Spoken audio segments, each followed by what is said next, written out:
Estudo do livro Roteiro, livro de Emmanuel, Psicografia de Chico Xavier. Lição 28, Sintonia. Muitos irão recordar dos rádios de antigamente, que tinham um botão que deveria ser girado no sentido anti-horário ou vice-versa, a fim de que pudéssemos sintonizar na rádio que queríamos ouvir. As opções não eram muitas e moderno era o rádio que sintonizava tanto AM quanto FM. Sintonia é um termo relativo a condições de concordância, equilíbrio e reciprocidade entre duas partes, de acordo com o sentido figurado da palavra. Na eletrônica, a definição de sintonia consiste na circunstância de igualdade de frequências entre dois sistemas que emanam as mesmas oscilações elétricas. Quando determinada pessoa diz que precisa sintonizar o rádio, quer dizer que o aparelho receptor rádio precisa emitir uma mesma onda de frequência do emissor, estação de rádio, para poder captar os seus sinais radiofônicos e reproduzi-lo.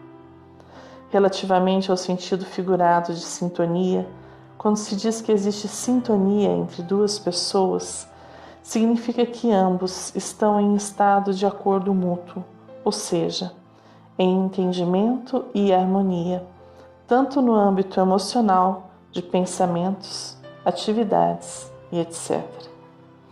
A chamada sintonia emocional, por exemplo, pode ser considerada de fator decisivo na construção e consolidação das relações humanas, pois cria-se uma afinidade entre duas pessoas devido à equiparação de seus objetivos ou ideais.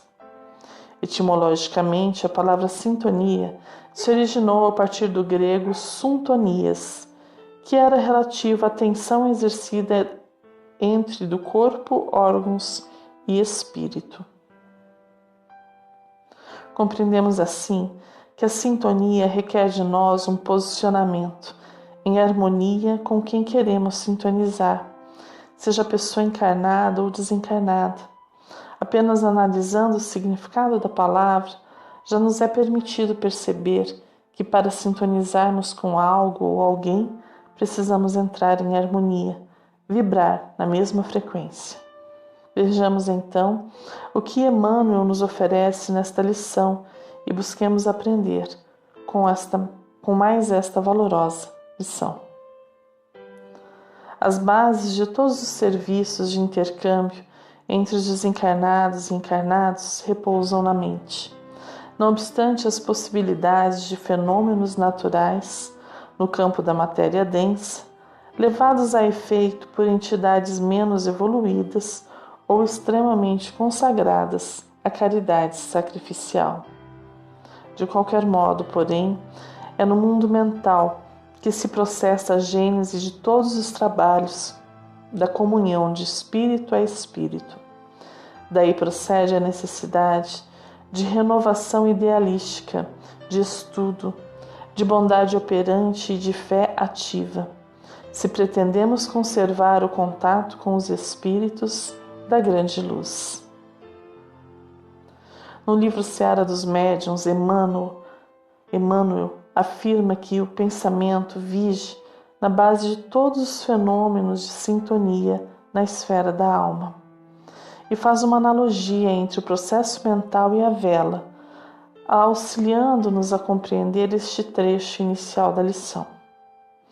A vela acesa arroja de si fótons ou força luminosa. O cérebro exterioriza princípios inteligentes ou energia mental. Na primeira, temos a chama. No segundo, identificamos a ideia. Uma e outro possuem campos característicos de atuação, que é tanto mais vigorosa quanto mais se mostre perto do fulcro emissor. No fundo, os agentes a que nos referimos são neutros entre si. Imaginemos, no entanto, o lume conduzido.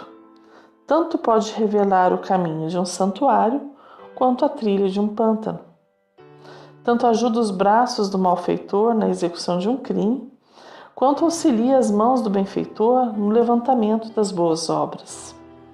Verificamos no símile que a energia mental, inelutavelmente ligada à consciência que a produz, obedece à vontade. Meu mundo mental decorre da forma como vivo, o que faço, o que procuro, o que ouço, o que sinto. Mas nem de longe é algo passivo, que apenas recebe, sem poder reagir ou participar.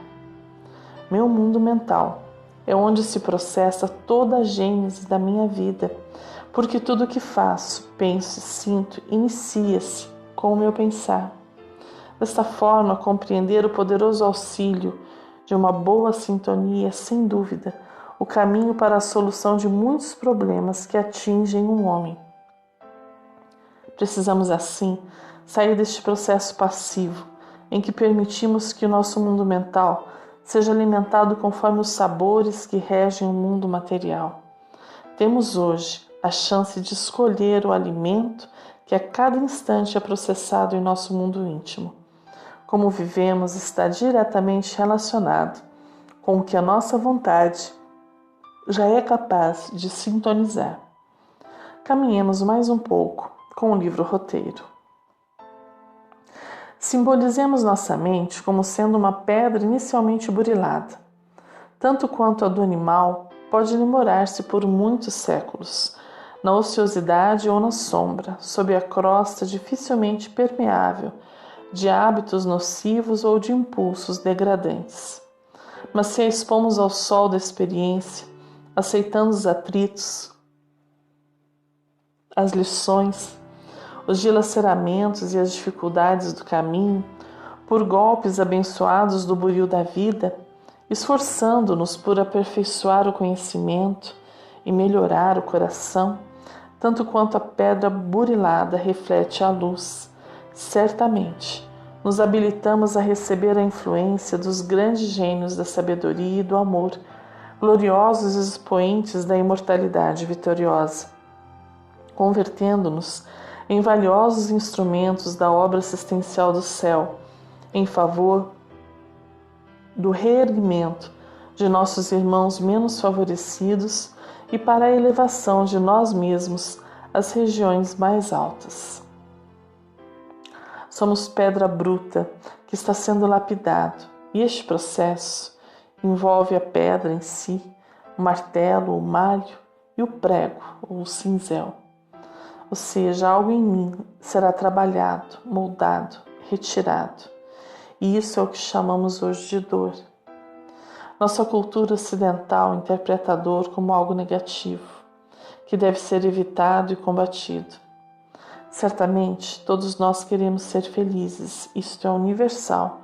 Porém, toda reforma íntima, toda melhoria pessoal requer esforço e novos paradigmas, e precisamos ter força e coragem para entrarmos neste processo que revela belezas, que nos mostra novas faces de nós mesmos. Como a pedra polida que brilha ou permanece fosca e bruta, nossa vontade é o cinzel que irá produzir as reformas que necessitamos.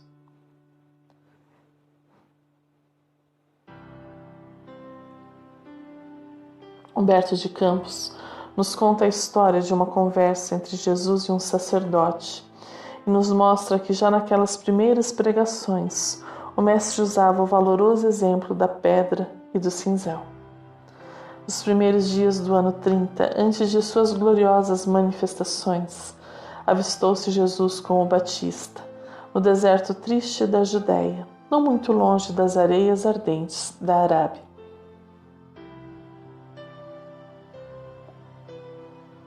Ambos estiveram juntos por alguns dias em plena natureza, no campo ríspido do jejum e da penitência do grande precursor, até que o mestre divino, despedindo-se do companheiro, demandou o oásis de Jericó, uma bênção de verdura e águas entre as inclemências da estrada agreste. De Jericó dirigiu-se então a Jerusalém, onde repousou ao cair da noite. Sentado como um peregrino, Nas adjacências do templo, Jesus foi notado por um grupo de sacerdotes e pensadores ociosos, que se sentiram atraídos pelos seus traços de formosa originalidade e pelo seu olhar lúcido e profundo.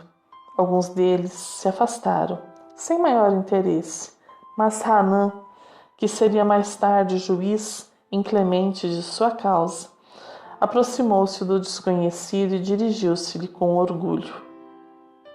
Galileu, que fazes na cidade? Passo por Jerusalém buscando a fundação do reino de Deus, exclamou Cristo com modesta nobreza. Reino de Deus? Tornou o sacerdote com acentuada ironia. Que pensas tu venha ser isso? Esse reino é obra divina no coração dos homens, esclareceu Jesus com grande serenidade.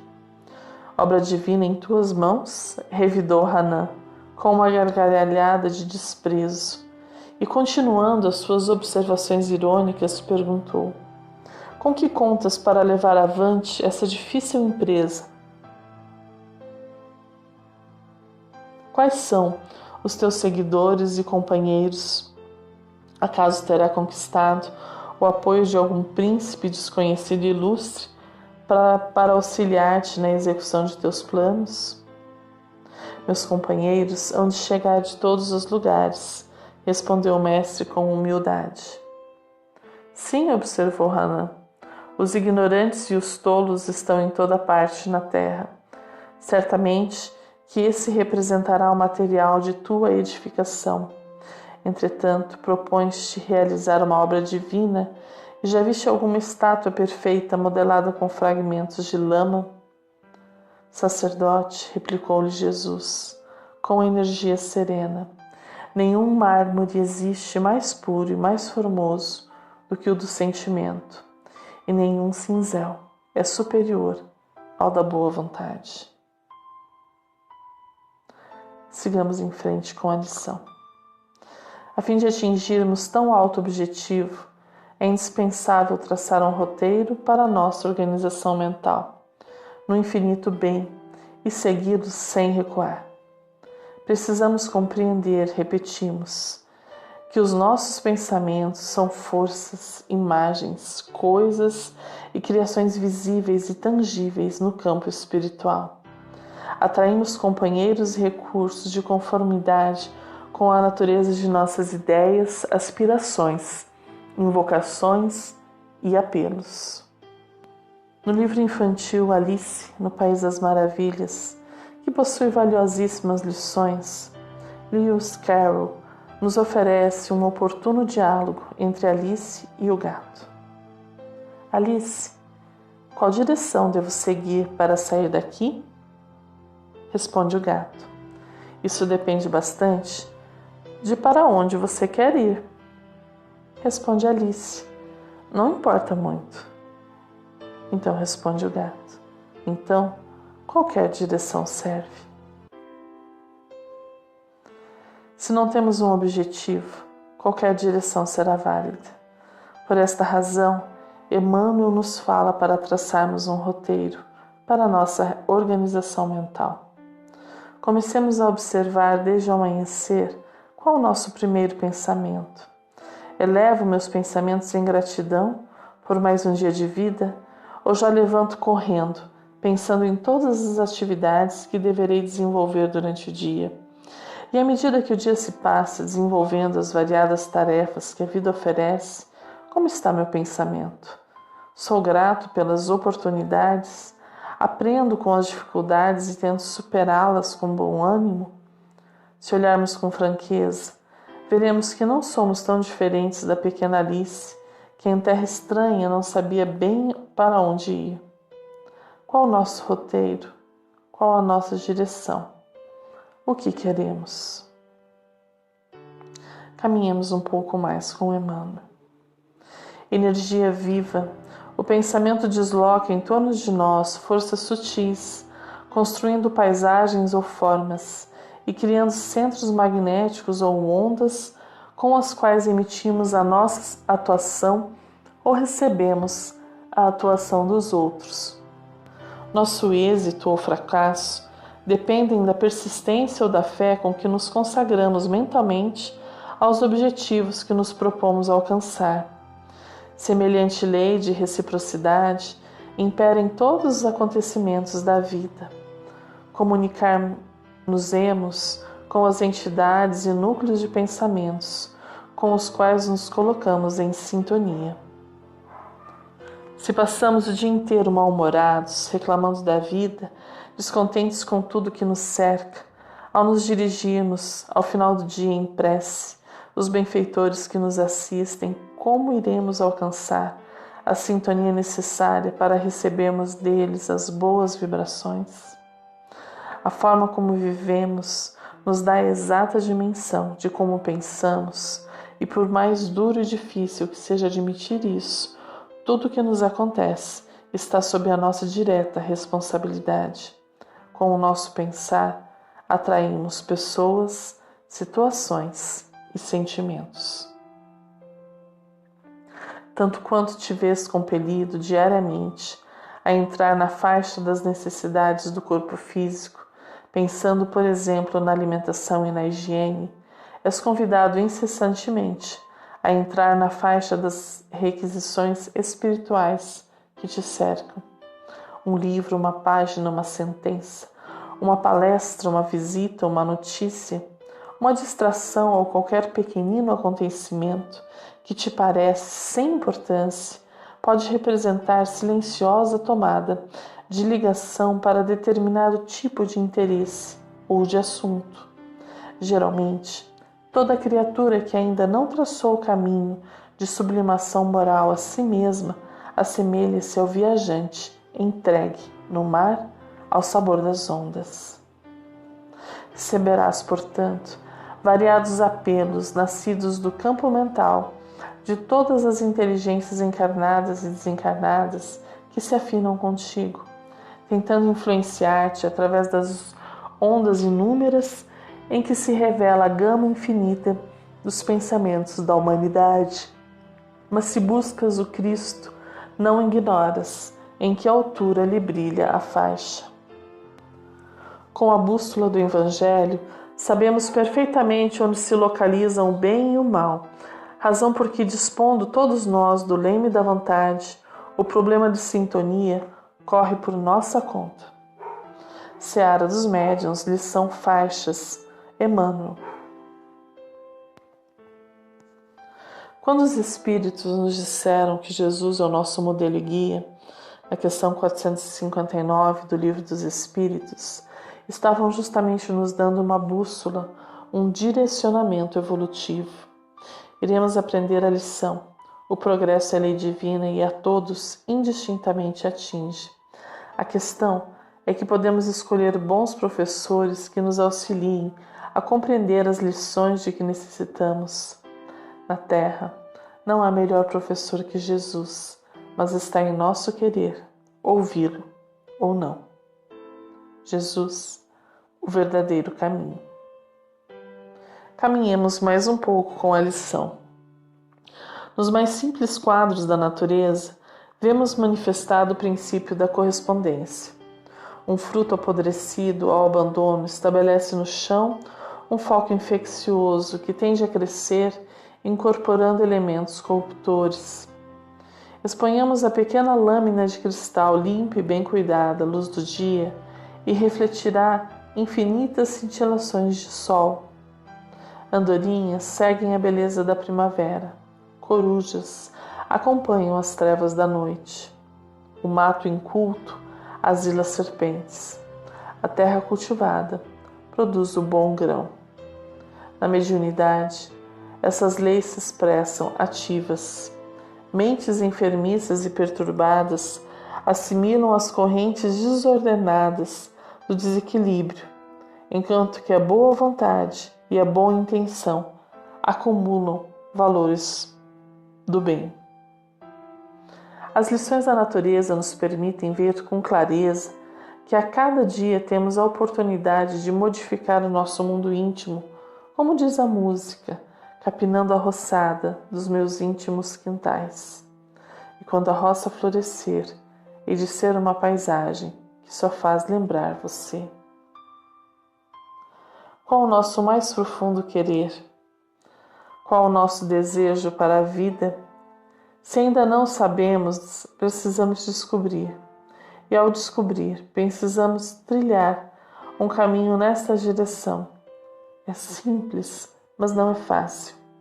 Dia a dia enfrentamos forças contrárias que nos impelem a pensamentos negativos e equivocados. Como agir? Como resistir?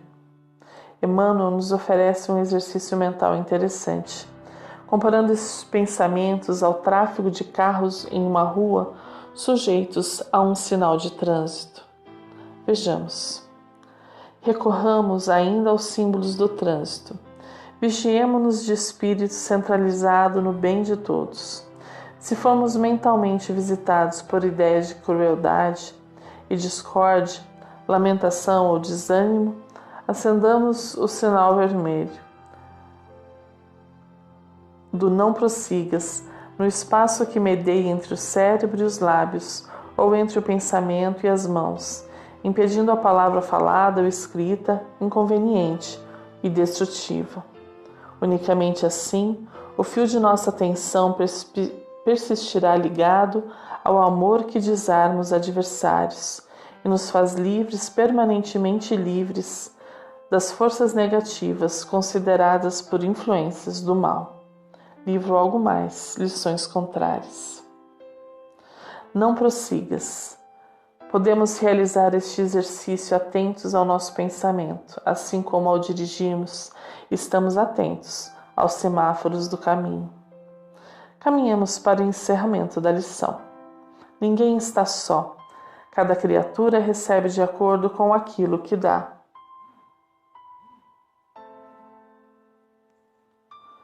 Cada alma vive no clima espiritual que elegeu, procurando o tipo de experiência em que situa a própria felicidade.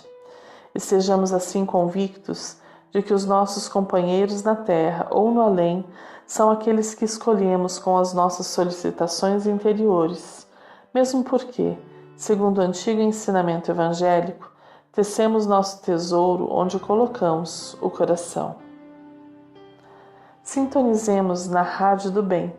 Ouçamos melodias de amor, caridade, alegria e esperança, caminhando cada dia fortalecidos pelo Evangelho do Cristo, lembrando do seu sábio dizer: no mundo tereis aflições, tende bom ânimo, eu venci o mundo.